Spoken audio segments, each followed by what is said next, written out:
Якутский букварь учат воспитанники одного из детских садов города Мирный. С национальным языком и букварем детей знакомит мобильное приложение. Тему продолжат наши коллеги из Мирного. Лилия Акимова – педагог дошкольного образования. Работает в детском саду со сказочным названием «Теремок». В ее группу ходят дети разных национальностей, среди них и якуты. К сожалению, отмечает воспитательница, ни один из них не говорит на родном языке. О новом обучающем мобильном приложении Лилия Акимова узнала от подруг, скачала, попробовала и теперь готова поделиться своими впечатлениями. Это учеба и игра одновременно, говорит педагог. Громче. Скажи.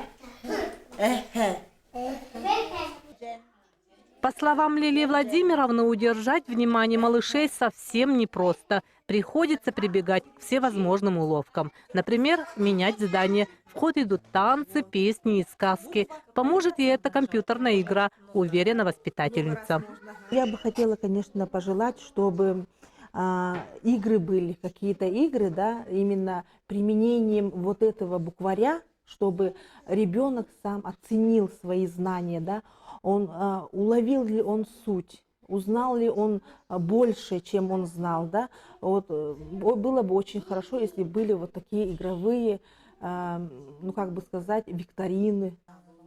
Образовательная программа включает в себя иллюстрированные изображения предметов, их названия на якутском, русском и английском языках, а также голосовое сопровождение с правильным произношением слов.